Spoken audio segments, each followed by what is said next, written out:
those that reach out that hand and they're willing, we're going to grab it and try. Are mistakes made sometimes? Yes, but you don't know. You don't know what that 70 times 7 may end up being. You don't know when that will happen. But the thing is, Jesus said, the only life worth living, pretty much by his example, is a life of service. We don't need to worry about a whole lot else. Jesus' example is pretty clear. Follow him into the streets, touch hearts, love one another, but let that sermon be in the way you live. Let the example come from here. So I appreciate all of you coming out tonight. And now I'll turn it back over to Ms. Karen George. Thank you very much.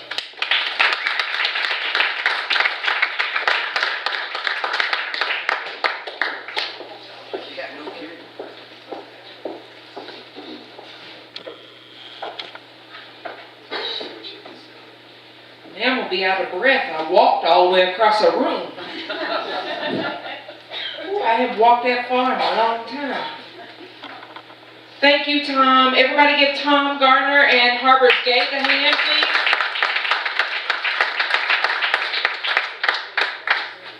Tom is really trying to make some change. Can you imagine that salt and pepper beard white man going through the ghetto? He is trying, am I right? He is a miracle to still be alive. I am Karen George. This is my first time ever doing comedy with a net. Ever doing comedy at a Harley-Davidson shop. Surprise, right? You thought I've been doing this all the time. I was walking through the parking lot and it was a little cold, so I'm like briskly walking. And all of a sudden I heard this guy go, "Look at that hog, man, that is awesome. She looks good." I turned around, I'm like, "Excuse me." Trying to lose weight. I didn't know he was talking about a motorcycle. I thought he was talking about me. Because I know that I'm a big girl. Oh, I know it. It's okay. I'm cool with it. The Lord said, live life more abundantly. Oh, I'm living life abundantly, okay? I just want you to know. I know that I'm a big girl because sometimes when I'm walking in the summer in a sundress, it sounds like I have corduroys on. You know what I'm saying? Is it just me? My thighs are rubbing together so loudly, I got crickets telling me to shh. Be quiet, lady. What is going on? Have you ever, and this is maybe just happens to me, sometimes when I'm in the bathroom and I've been there for a while, my legs fall asleep. Is that anybody else? See, that's when you know you're big. That's it. Right there, you don't cut circulation of blood off to your legs. It just happens. Hey, guess what I just found out? You know those big stalls in the bathroom? Those are for handicapped. I thought those were for big girls. With the handrails and everything. Oh, that's some good stuff. Once you sit down, you need help getting back up, okay? These legs can't push all this back up. If I tuck this sweat in right now, you think I was a mushroom, okay? These knees cannot pick all this up off one of them little commodes. So I thought that big stall was for the big girls, but somebody told me the other day that's for handicap. I am so sorry. I wonder why I came out and people in wheelchairs was mean mugging me. I'm like, go on in, girl. Sorry. It's the big girl stall. I didn't know. You know how I know that I'm a big girl? Have you ever been to the drive-thru and you were ordering so much food that you had to pretend you were on the phone with somebody like you were ordering for other people? Do y'all know what I'm talking about? You say, I'd like a number 4, a number 2, some extra fries, biggie size that, give me, what you want? You want a shake? Give me a milkshake. What, a fried pie? And a fried pie. I'm ordering for the whole office. I'm getting ready to eat this before I get home. You understand what I'm saying? That's when you know you're a big girl. Whenever I go into a department store and they ask, are you pear-shaped? I'm like, no, I'm Michelin man shaped. You know, do you have that? Can I check that? Is there not a space? Okay. But I try. I really, really, really try. I have tried to exercise. I have. But I think it's just me. But when I go and do yoga and Pilates and they're asking you to do all that stretching, that gives me gas. Does that give anybody else gas? I'm in downward dog and I'm tearing some girl's hair out back here. Maybe I'm eating the wrong thing before. But see, I'm trying to eat salads and all that kind of stuff, and then you exercising, oh, it's on. I'll blow some yoga pants up. Yeah, but I'm trying. At least I'm parking further away from the Bojangles. Can I get a little credit for that? I'm parking way far away, okay? See, every time I try to work out, like I'm walking, and I start briskly walking, my thighs start rubbing, it starts smelling like bacon, and then I want to go get a bacon cheeseburger. You know what I'm saying? Every time I work out, I end up eating. I end up at Hardee's. Then I have to call my husband and say, come and get me. I'm at Hardee's, I'm full, I can't walk no more. My husband tries to help me work out though. He does. Ladies, do any of your husbands do this too? When the toilet paper runs out, they put the toilet paper on the back of the commode. So then I'm trying to reach it like this. I can't reach the middle of my back. I just hook that bra in the front and leave it in the back. You know what I'm saying? I can't reach back there, so he's got me all contorted. Then you know I'm gonna have gas. You know, it's a vicious cycle. It's a vicious cycle. Big girl problems. These are big girl problems. Let me tell you about my husband. My husband's in the back. You think it's the only black man back there, don't you? He's dark, but I promise you that's the darkest white man you'll ever see. Ask him any statistic on NASCAR right now. I dare you to ask him. He knows it. Only black man I know that knows all of the NASCAR. When I met him, when we first started dating, I'm embarrassed to say this because I married him anyway. But he was dipping, loving Tennessee, loving NASCAR, country music. Y'all identifying with all this, right?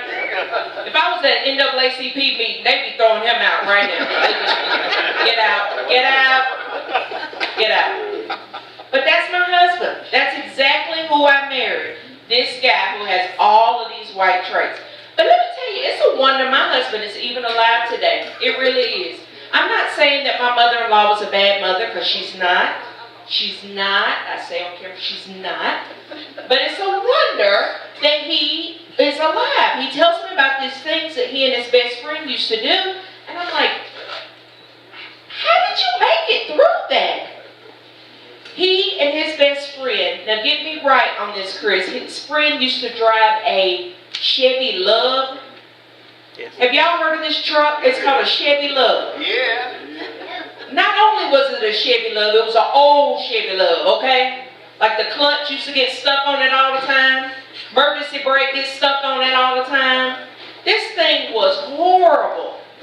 They wouldn't just drive it around town. They'd drive it to West Virginia. On the interstate, his mama would let him go driving in his truck. Well, one time they were driving in the truck. The truck, even the radio had a short in it. I doubt if it had any heat. Like, this truck was just like barely holding on. So they had geared it up, put some speakers up on the back of the seat. But then they fell down. I'm telling you, this truck was just holding on by duct tape. So my husband is holding on to this speaker, and he's falling asleep. Well, they hit a bump, and obviously the radio came back on, so it zzz in his ear, and it woke him up. He looks over at his friend, who's at 10 and 2, dead asleep. They are riding down I-75, y'all. My husband can see through the window cars just passing them, just going 80 miles per hour. And Mark's sitting there asleep. Chris looks over and he goes, Mark! Mark looks up. and wakes up and keeps going. They are alive today. Do you understand me? This is Jesus. If Jesus ain't at Harbor's gate, he was definitely in that car with that man right there. See, that's the kind of stuff black men don't do. We don't be riding down the highway in no broke down vehicles. We don't do it. We won't do it. We ain't going nowhere. Not going to do it. But I don't blame everything on my husband. He really tries to help me work out. I'm gaining this weight just out of stress. Just mainly stress. And I'm going to blame that on my mama. Isn't that what we do in America? We blame everything on our mamas? Yeah, I could be on Sally Jesse Raphael forever with my mama, okay? My mama is what we call in the hood bougetto. Bougie and ghetto is bougetto. That's what it is, okay? If you were watching it on TV, my mama was trying to be Claire Huxtable from the Cosbys, but ended up being Florida Evans from Good Times. You know what I'm saying? This is the woman that I grew up with, okay? She would drink her Kool-Aid out of a wine glass with her pinky up. You know what I'm saying? This is the woman that I grew up with all the time. I only know how to drive today to be able to drive her to the liquor store. That's the only reason I was ever able to drive. Now, she didn't ghetto enough to be smoking Newports. She smoked cigarettes. But she would bounce a check for some Salem Light 100s. Y'all know what I'm saying? Just so that everybody thought she smoked the expensive type. She ain't paid for them cigarettes. Cigarettes end up costing her $65, but she smoked them cigarettes, okay? My mother used to have friends over to the house, and she'd have me fix hors d'oeuvres for her friends. Now, instead of watercress sandwiches, we would have crustless fried bologna sandwiches. You know what I'm saying? This is ghetto. This is absolutely ghetto what my mama would do. But this is who she was. I had to love it. I had to deal with it. My mama used my name so much I couldn't even get a Blockbuster card when I was in college. You know what I'm saying? This is what happens in the hood. But my mother and my father were absolutely cheapskates. I found out that they only paid for a 39-year warranty on me, on my body. Y'all, when I turned 40, I was losing everything. My eyesight, my teeth, my hair. I lost everything but weight. I mean, they called it a hysterectomy, but I'm telling you, my uterus got repossessed. That's what happened. She didn't finish paying for it, and they came and got that. That's what happened. I saw that tow truck going through my neighborhood for about a week. I knew it was coming. My mom and my daddy, I'm going to tell you what. But yeah, when I turned 40, I got all kinds of new appointments. A colonoscopy, mammogram. I think I was going to third base with more doctors in this city than I did during high school. What is going on? You get older and everybody wants to put on gloves and stick them as far up in as they can. Is that Obamacare? I don't understand. What is happening here? So, as I get older, I ask a lot of questions. I'm constantly saying, why? Like, why does Lane Bryant sell bikinis? You know? Why? It don't make sense to me. Why does the Waffle House have a light menu? Can you explain that to me? Why? If the one in Oak Ridge burnt down with a grease fire. It's just reopened a couple of weeks ago. But they got a light menu. Like you just think to yourself, I love a light salad. Let's go to Waffle House, shall we? That's not what happens. Why do the people on a plane that buy first class tickets sit down first? They just get bumped in the head with the carry-ons by everybody else. Why would they spend more money to sit down first and just get hit in the head? I don't understand. My free ticket, I walk through the aisle just by myself. That's all. Why are there plus-size skinny jeans? Can y'all explain that to me? Anybody? Anybody? You don't know either? Okay. Why is it that when babies are born, we don't just go ahead and take their appendix and their spleen and their wisdom teeth and everything that could kill them? You know what I'm saying? No, we just rather do a circumcision. That's just the only thing we think's important, right? That ain't gonna kill them. It'll be all right. It's just, why is it that every time I go to a drive-thru, the person in front of me, their driver's side window is broken? Is it just me? Anybody else? Got the door slung wide open so they can order their food. Go inside. Your driver's side window doesn't work. Or, how about this? Don't buy fast food, save some money and get that window fixed. How about that? How about that? That's just me thinking. I don't know. Just ideas. I don't know. My mother probably asked a lot of why questions. Like right now in her time in life, she's probably asking, why does Karen have more friends my age than I do? Yep, all of my girlfriends have AARP. Yeah, if you don't have gray hair, I pretty much won't even talk to you. I won't even take your friend requests on Facebook. You know what I'm saying? Now, why? You ask me, like, why do you just want to be friends with older ladies? Well, first of all, they get a senior citizen discount everywhere we go. That's always a plus. That's a plus in my world. They have handicapped parking, so we park close to the door. Is this not wonderful? I don't want to be friends with people parked in the back. My friends always have mints in their pocketbook. You know what I'm saying? If you want a peppermint, you hang around with some old ladies. They're going to have a peppermint, okay? If I get tired, I can jump on the back of their scooter. We going through Walmart, I catch a little leg cramp, I can jump on the back of that scooter, okay? This only happens when you're hanging out with the older ladies, okay? See, the good thing about having older girlfriends as opposed to younger girlfriends is they don't gossip. They didn't hear it correctly the first time. They ain't going to be repeating it. You know what I'm saying? Well, I think she said, oh, I don't know what she said. Well, I don't even remember what she said. You know, no gossip going on. When they come over my house, I don't have to really clean. My house is so dusty, they think I got a white tablecloth across my table. They don't see well. I'm good with having some older girlfriends. I really, really, really am. And single ladies. Any single ladies here? See, once again, the old ladies have won out. Ain't no single ladies. I was going to give some advice to the single ladies because, see, I live in God's waiting room, and I advise other women to live in God's waiting room. There are single men in and out of my neighborhood all day long. If I were single, I'm not, honey, we're taken, we're good. But if I were single, this is the perfect place.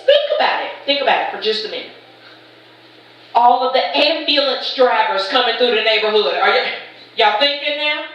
The FedEx drivers. You got men just coming in and out of the neighborhood all day long. Single grandsons.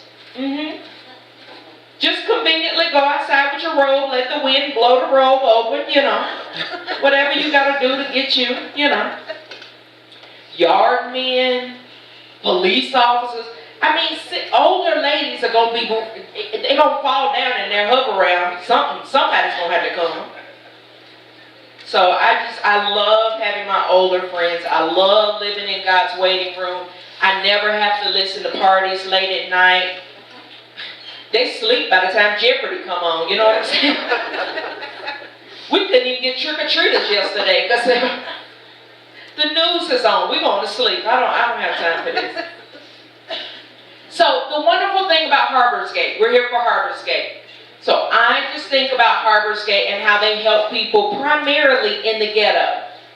But let me please tell you, being ghetto is not a location, okay? I work in Farragut at Keller Williams Realty. Yes, I do Keller Williams Realty. I'm a realtor. And there's some ghetto happening in Farragut, y'all. Okay, it ain't all on the other side of the river. It's something happening right in the suburbs. Let me ask you some things and see if you've seen this. See, why is it ghetto if you rent the rims on your car, but not if you lease your car? That's renting, right? They just don't put the sign out say rent to own at the BMW place, but that's leasing, that's rent to own, right? No, that's not ghetto. Why is it ghetto if you bounce a check, but it's not ghetto if you got credit card debt? I don't understand. Same thing, same concept. Why is it ghetto if your homes get repossessed off its blocks, but it's not ghetto if you're behind in your payments and get foreclosed on? Same thing, still ghetto to me. We just think it's ghetto if people are talking on TV in English and they need subtitles, right? That's ghetto, right? Isn't that look ghetto? Those are the people that the news always ask what happens, right? If you got one tooth in your head, or if that one tooth is gold, they gonna come and ask you what happened at the accident, okay? And then they gonna have to figure out what you said and type it across the bottom. If any of your bills are in your kids' names, you might be ghetto. These are the people that we all agree are ghetto, right? But it happens in the suburbs just as much as it does in the trailer parks. So, and you might be ghetto if somebody gives you a little spot to do comedy and you talk too long. So I'm not going to be ghetto. I'm going to get down now. My name is Karen George. Please look me up on Facebook at Karen George Comedian. And I really appreciate Tom for giving me the opportunity to speak. Thank you.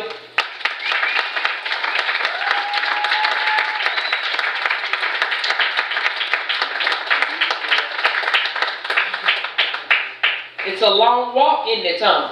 That's ghetto, isn't it?